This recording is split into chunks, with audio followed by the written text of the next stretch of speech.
Hello, good evening as you all join us.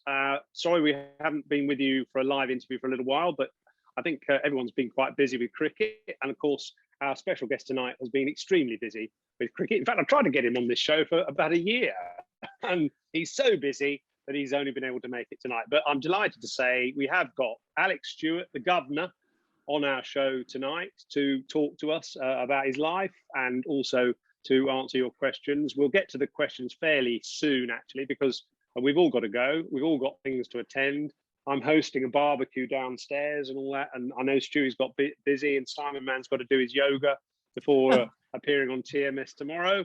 So we're all busy people. But I mean, I'd like to introduce Alec tonight without any kind of major applause, because I haven't got my sound effects with me tonight, but I'll give him a little clap anyway and say that I think you must be, Stewie, the only member of a family who have 2 stands or gates named after them. You know, I can't think of another cricketing family that would have, you know, their name either on a gate or a ground or a stand at the same ground. Can you think of anyone else? No, it's not something, Simon. Good evening, everyone. It's not something I actually study or go around and look for. I know you're a bit of a cricket tragic, Simon, so you probably would have done. But no, on a serious note, not that I'm aware of. Obviously, it's a huge honour and privilege. The Oval has been a massive part of our lives. When I say our lives, the Stewart family. Dad played there from, you probably tell me, mid-50s.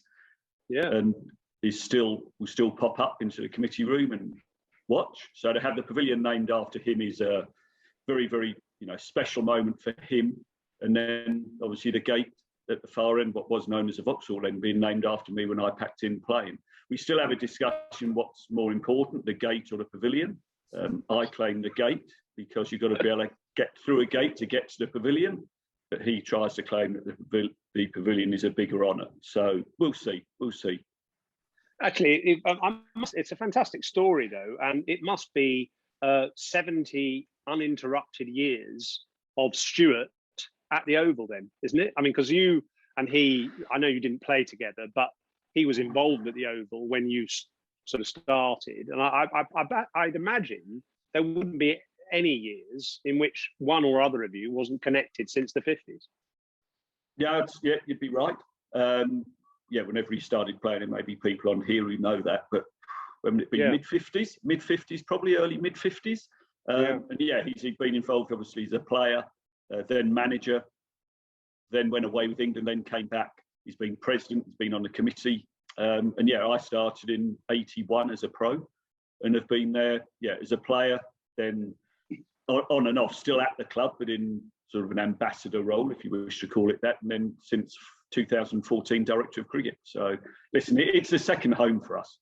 People talk about what is my favourite ground. And I'm talking to somebody who played at Middle. Lords is my favourite ground, which I know winds everyone up at Surrey, but that is the home of cricket. That is a special place. But for me, the Oval is the second home. And what's very impressive about you, and I spotted this the other day, actually, because I was at the Middlesex Surrey T20 game, was that you still get out there with the gloves, and you're not actually that keen to, I don't think, to take the howitzers sent down by Jamie Overton. But I did see you taking a few balls from Mr. Sunil Narain, and I don't think he deceived you either. I don't think he did he? No, he didn't, but I have to admit I was stood probably 4 yards deep, and I would have done if I was keeping wicket. That's true, I had a big baseball mitt, not a wicket-keeping glove on. But no, I'll still work with the keepers, whether that's Ben Foakes or Jamie Smith, Ollie Pope.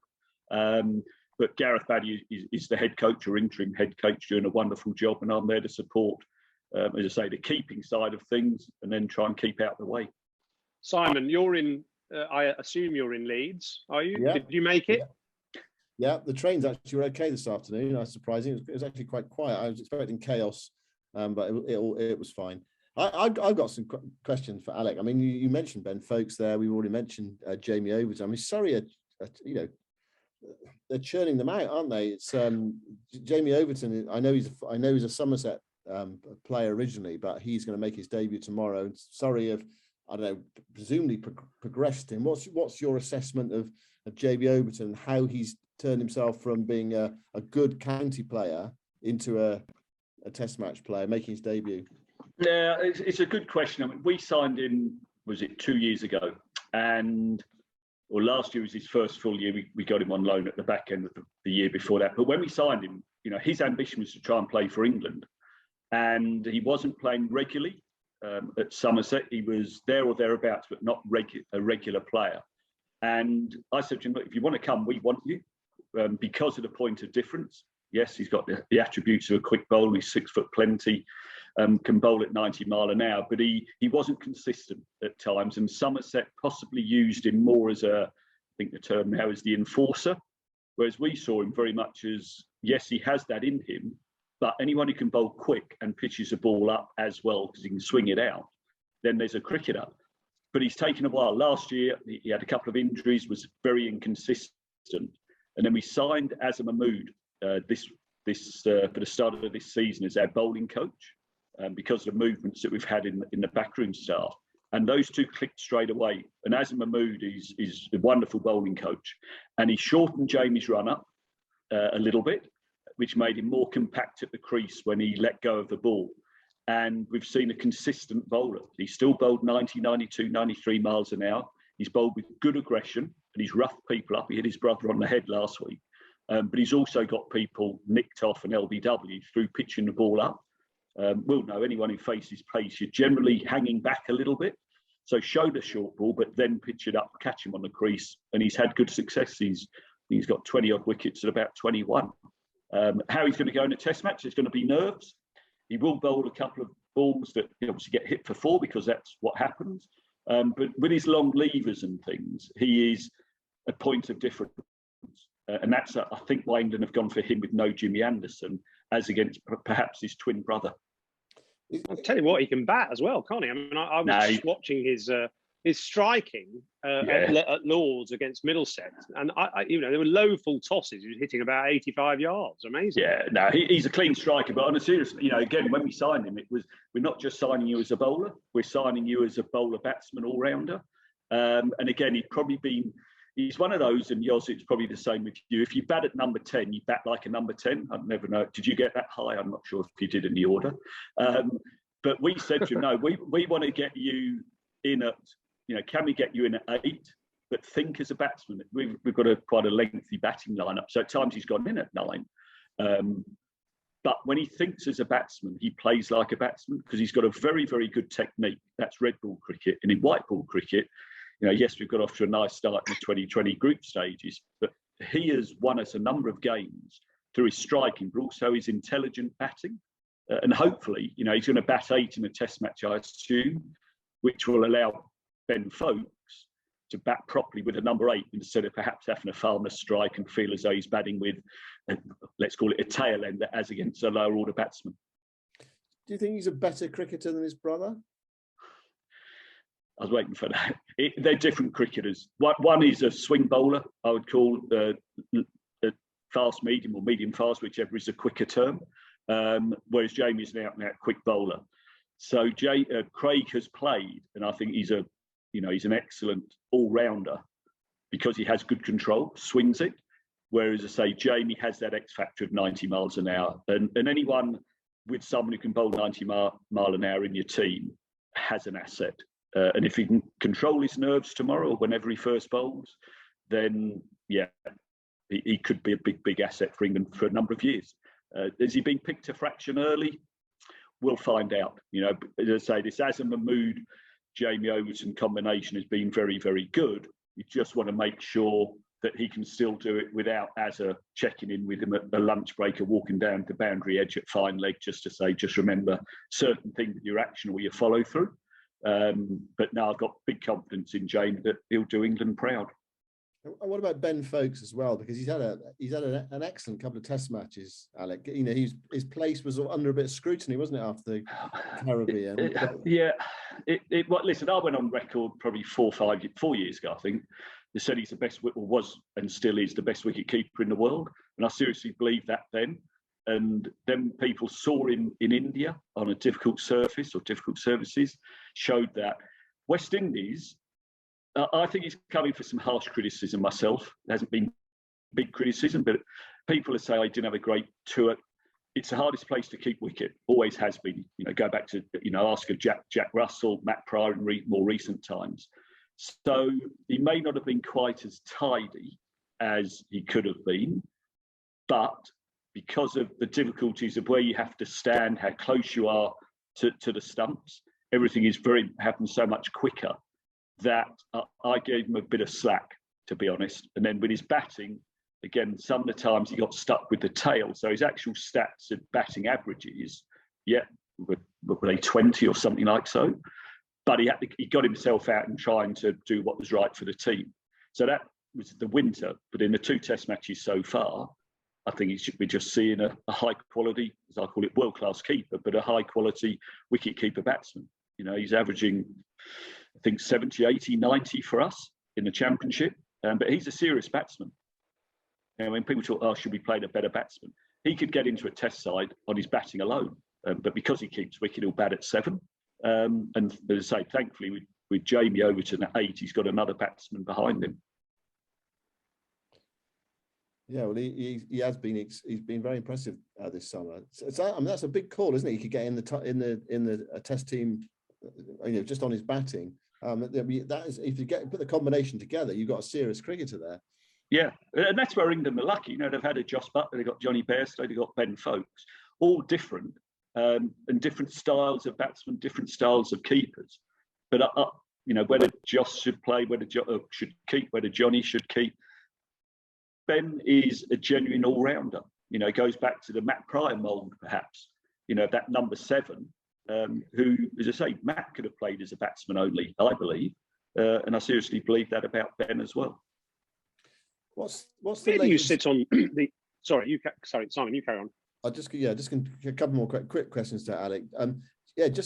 What's the latest on the Curran brothers, Alec? I know Sam's been playing in the Netherlands and bowling as well. Is he ready to return to bowling in red ball cricket? And Tom Curran, obviously, he's been out injured as well. What's the situation with him? So with Sam, he is still on a back to bowling program, as the medical team will call it. So he's just been made, I was reading an email before coming on air here. He's been made available to play in our 4-day side against Kent on Sunday, but there will be bowling restrictions still against his name. And they haven't told me what they'll be. He had been on 5 overs and innings. He'd gone up to bowl 15 overs in a game. That was previously. Obviously, was able to bowl 10 in a game in Holland. So I'm expecting he's at 25 in the game. That's just a guess at the moment.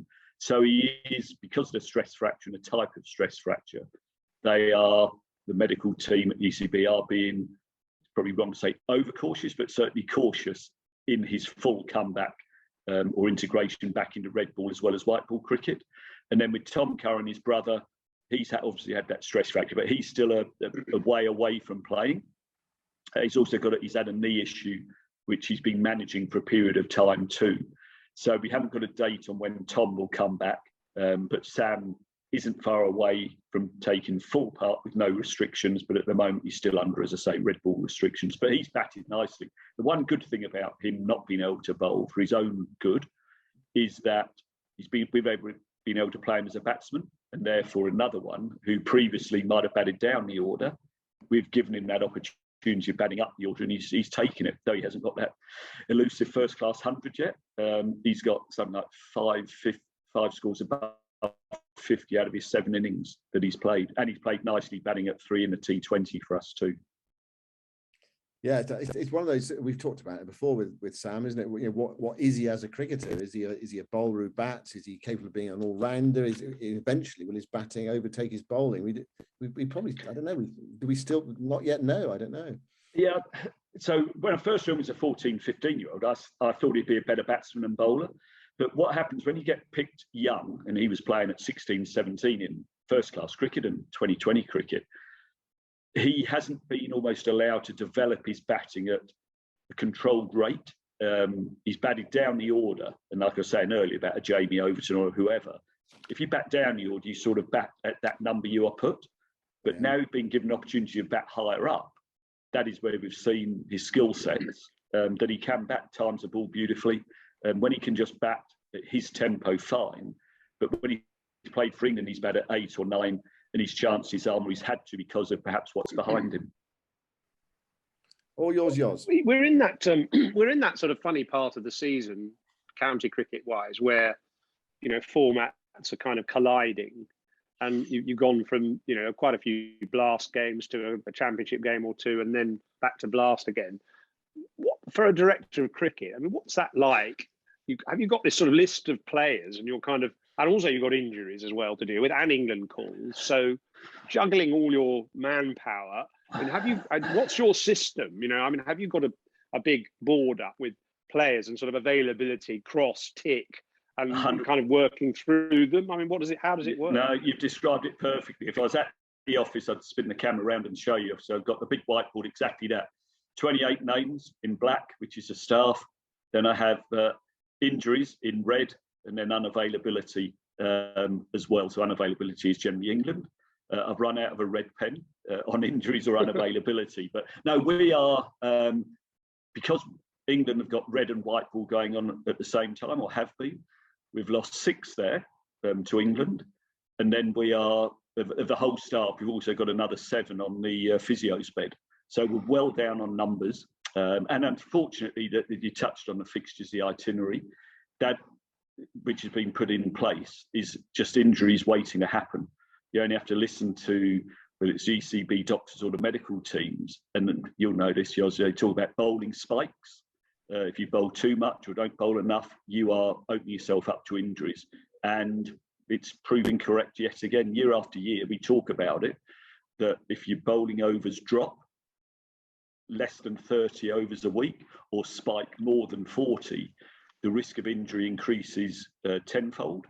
And we keep having this fixture list to put up with, and we keep getting injuries, which is a real frustration, not just for the directors of cricket, but obviously for the players as well.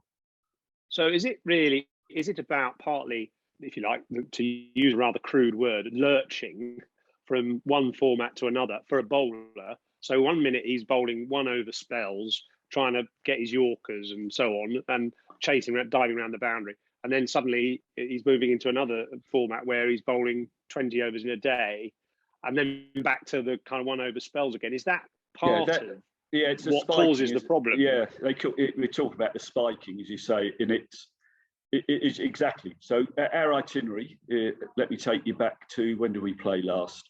Was it Sunday? But we'll have so this week we've gone Sunday T20, Tuesday T20, Thursday, Friday T20, Saturday 4-day game, finish Wednesday, T20 Friday, T20 Sunday.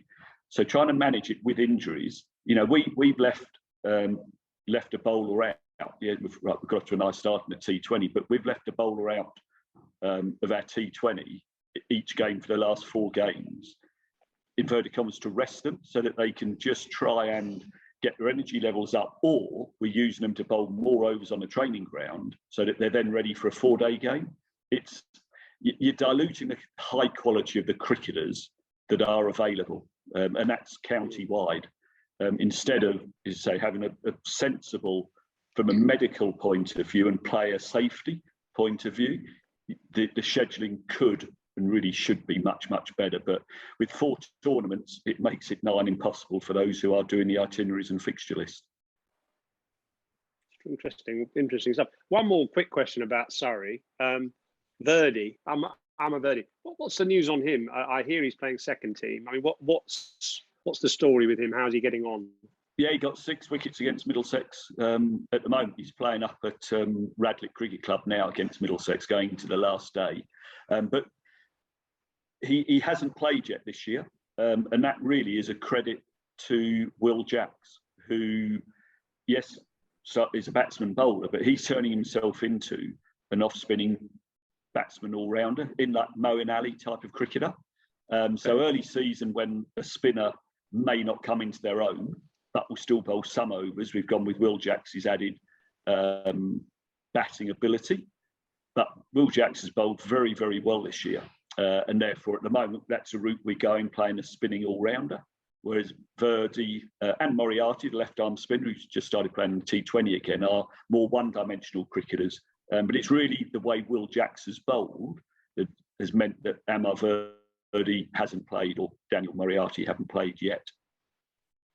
He's got some not surprisingly. One more quick question from me. Not surprisingly, Surrey produce a lot of incredibly good batsmen, and I say not surprisingly because it's clearly one of the best pitches in the country.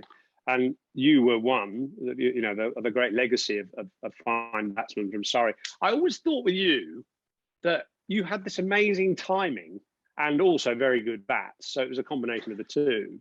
But what I found interesting about you was I always thought, yeah, I can get him out because he doesn't move his feet. And I think I don't know if I'm being unfair here, but I don't think you were a great foot mover, but you timed the ball immaculately and got into great positions. How did you do that? I think timing you may have been given. It may be a natural talent. It's difficult to talk about timing a ball. One is obviously you don't ever hit the ball or lose your shape. If you do that, you're using brute force, and more times than not, you don't hit it as well. So it's when you make contact with the ball. As regards to foot movement, yeah, listen, I was a back foot player predominantly, but I've always said as long as your head is in the right position, so if you're playing forward, you don't have to make a great big stride forward, but as long as your head is in a forward position, your weight's going forward, you're still playing forward, if that makes sense. So that's the important thing. It just means lengths that some players may play forward to or half forward to, I might have played back to, and balls that people may have been, sort of half playing on the back foot, I might have been able to pull or hook. So it has its ups and downs, strengths and weaknesses. Marcus Trescothick perhaps was another one in more recent times who didn't have big foot movements going forward, but his head was always forward. So as long as when you play forward, your balance is forward and your head is still over your front knee, your front foot, you are still playing forward. You just haven't made that big stride, but it's all about picking line and length and then playing accordingly. Yeah, well, you did it very well. Anyway, now, Norts, while we do the questions from the audience, can you line up that video that you sent me earlier? Do you think of Stewie? I just want to surprise him with it at the end. The one you sent me earlier today. I know the one you're talking. I just got to think how I can do that. I haven't been able to. I wasn't able to download it myself, but you can possibly do something with it. Can you? I'll have a go. It's going to be complicated letting people in, but all we can do is try. All right, have a go. Have a go. Simon, should we let them in? I mean, should we let them ask questions? Yeah, let's have some questions. We've got a few hands up. Let's. So Alex got to go at 7:40. He's got a call from some very important people at 7:45. So we got 20 minutes. I'm trying to find a player. Trying to find another bowler.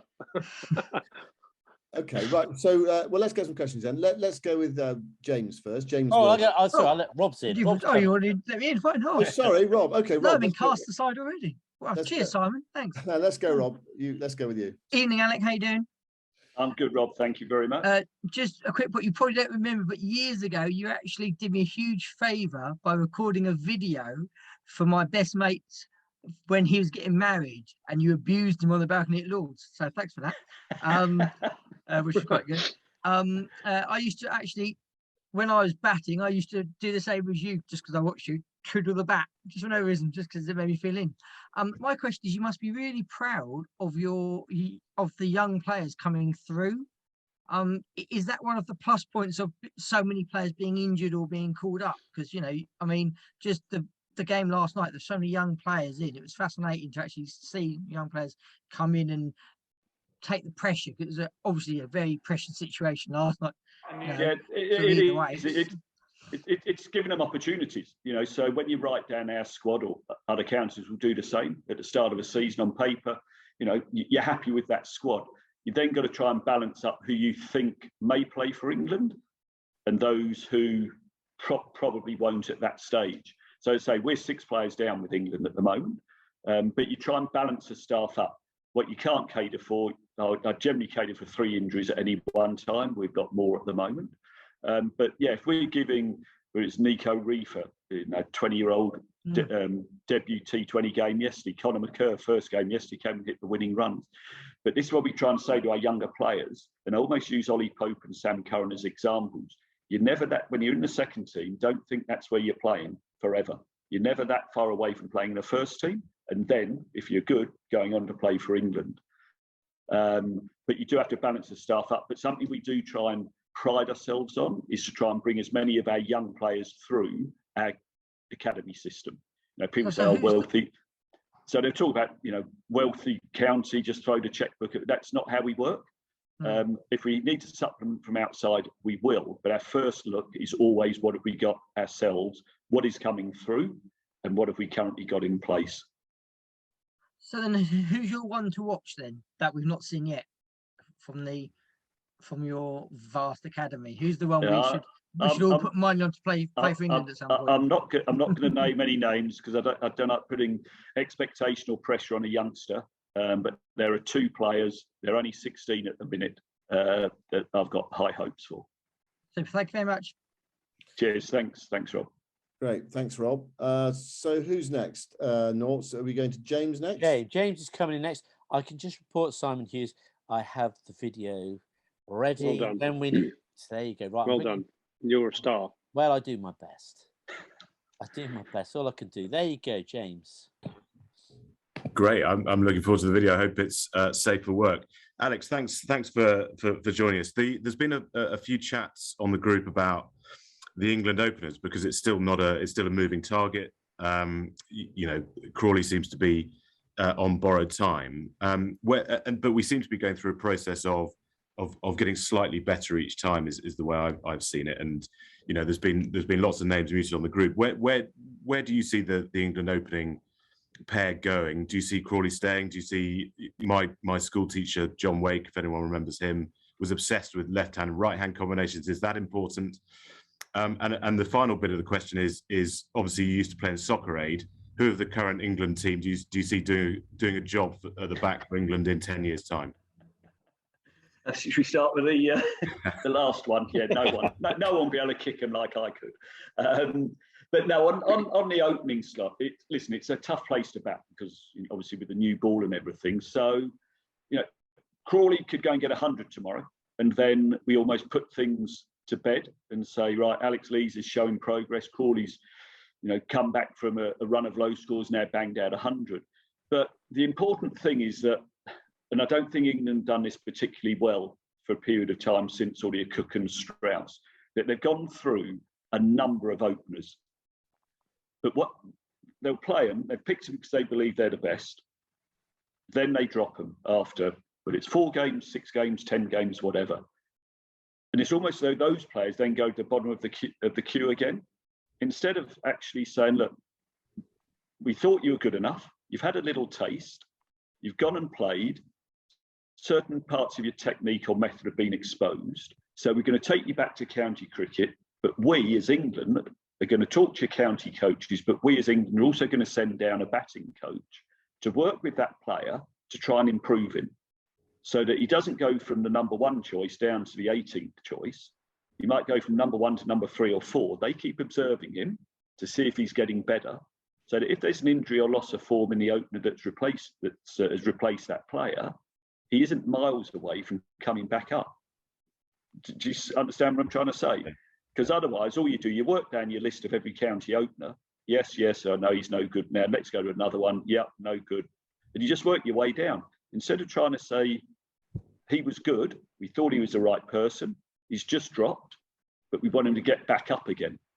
And that's, to me, the crux of trying to have a nice pool of players to pick from, as it's just going, yeah, though they'll always say there's no black line through anyone's name, but there almost is. You know, I'll take you back to who have we got? Who's open? Say, you know, whether it's Burns, Rory Burns. Packed in. Yeah, Rory Burns more recently. You know, he's back scoring runs again.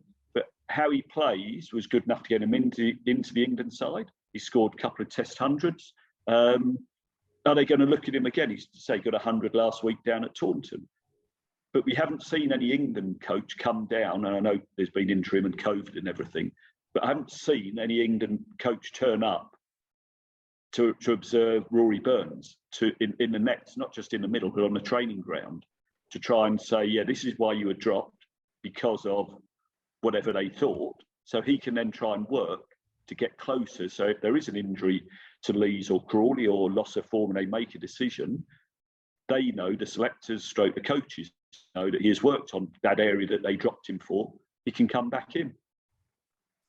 And am I allowed to ask another one? Just a slight follow up to that. Is it possible, therefore, that someone who's going to open the batting for England for a while isn't actually opening for a county? Is it, if we look at people like James Hildreth from the past, there's great batsman. Could he be taught how to open? Yeah, listen, no, it's not about me. I batted number 3. The first time I opened really was for England. So we went to New Zealand in 91-2. I mean, Graham Gooch, who was captain, was the only, inverted commas, official opener that went on that trip. And when we arrived at the airport, Gucci said to me, "You're going to be the opener. You're going to walk out with me." And it was a making of me. I loved opening the batting.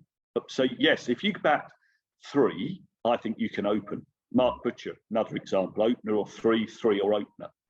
So it's about dealing with the new ball. And people say, "Oh, I'm batting 3, I can't open." But what happens if the opener's out first ball, you go out and face a second ball? The bloke who's actually open, batted number 2, hasn't faced a ball yet.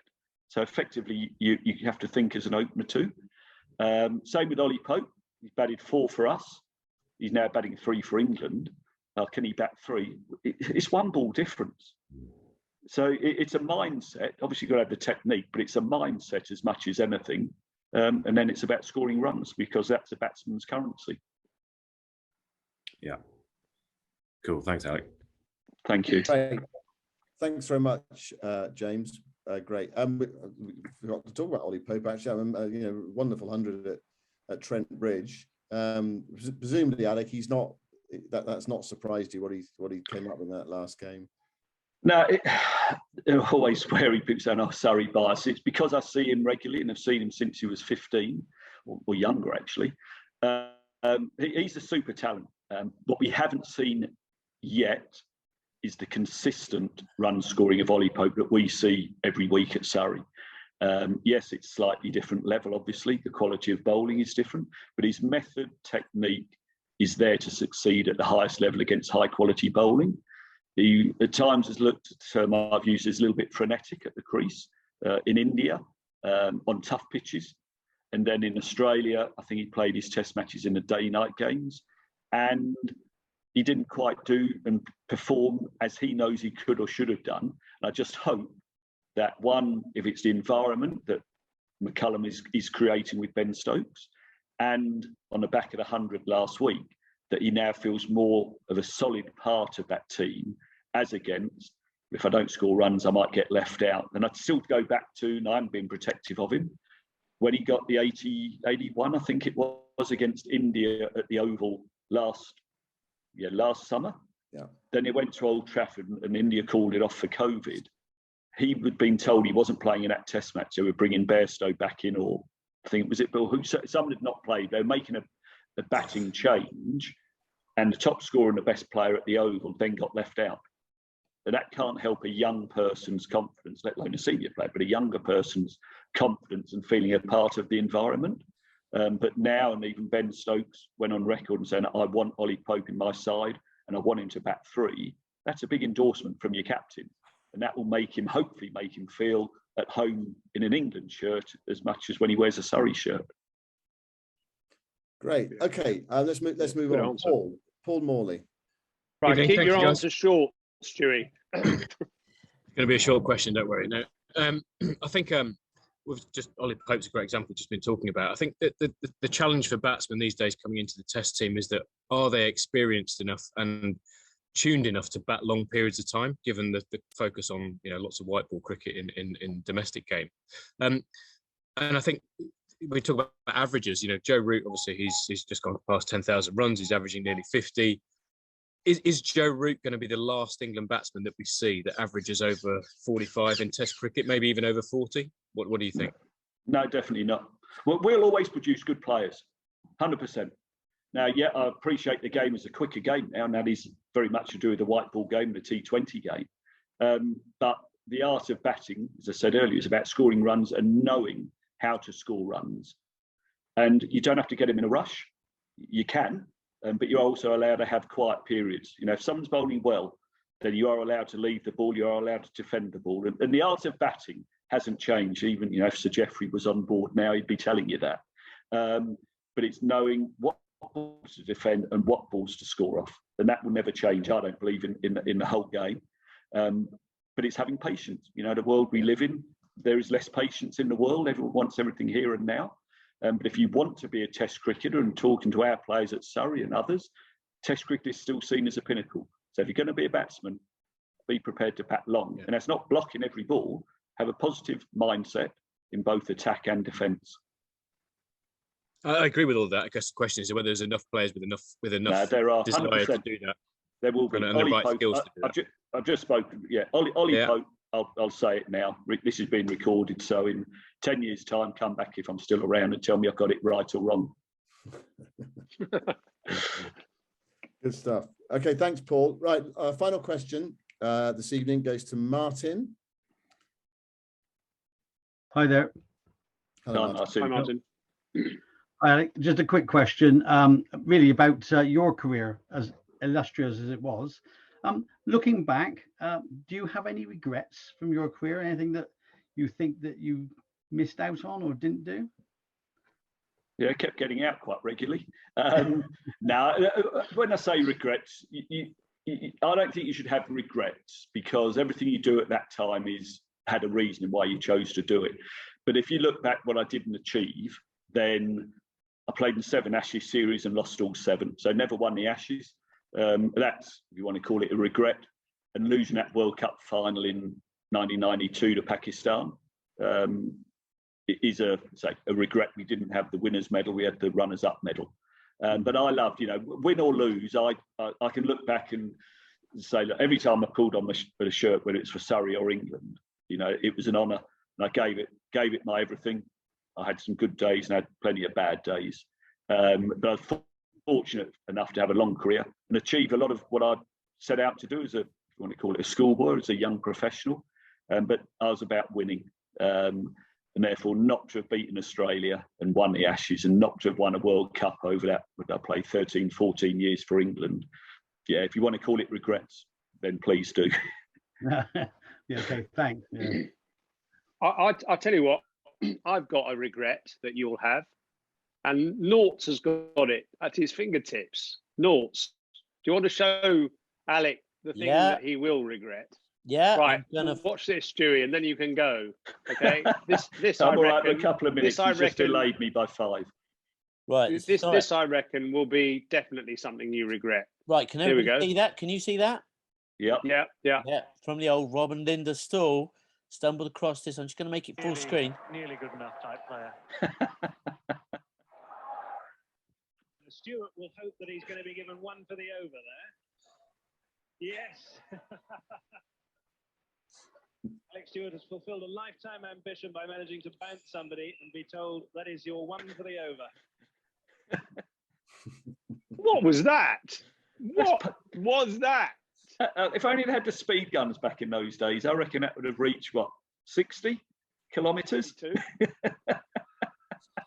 That was it. I actually begged the umpire to say 1 for the over as well in that game. It's brilliant.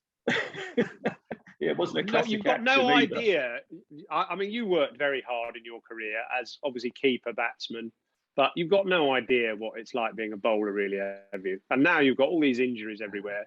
Well, I hope they're all well insured, these bowlers, anyway.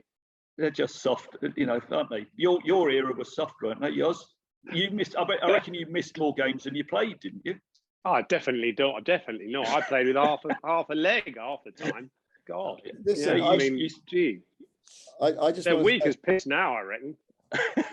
That's harsh. I'm going to quote you on that. I'm saying it is. It is a bit harsh, but no, it is a bit harsh. It's not as tough as keeping wicket. Well, we'll leave you with that. I don't think you can argue with that, really. I mean, keeping wicket is something you have to be doing literally every ball. So I suppose that's a fair comment. Stewie, thanks. I know you've got to go. We've all got to go. Thank you very much for giving your time and finally agreeing to come on our show. And you are very much, as England's at one point leading Test appearance record holder, you definitely belong in our world's best cricket club, our modestly titled World's Best Cricket Club. So thank you for joining. Simon, have you got any final words of encouragement? I just wanted to know, I thought the video was going to be you getting Stewie out. Did you ever get him out or not? I did actually with a couple of long ops. Yeah, I think you got me out once. I got 148, I think, from memory. But I think you got one for 100, didn't you, off 12 from memory? But I might be wrong. People have to look it up. I did not have a good record. I know I didn't have a good record against you, that's for sure. But anyway, I will say, in a little bit of research I did, that Mr. Stewart scored the most runs of any batsman in the 90s in Test cricket. Yeah. That's a good fact. Did you know that? Did I? Yeah. Yeah, I did. I suppose you did. I did. I was told on the 1st of January, whenever it was, 2000 in Durban. But I didn't know at the time, but it was 1st of January it came out. You've got it on your. You've got it in your guest toilet now as well, written up, haven't you, so that guests can see it. There's a few things written up on there you'd learn from. Well, listen, Stewie, I hope you find a bowler or a batsman or whoever you need, and good luck with everything. And thank you again from everyone. Pleasure. Well, thanks well done for all you've done. And don't worry, I'll come back if you invite me. You don't have to go over the top. But both Simons, thank you very much, and thanks for listening, and thank you for the questions. Well done, Stewie. Thanks very much. Cheers, boys. Bye-bye. And ladies. On your bike. See ya. See ya.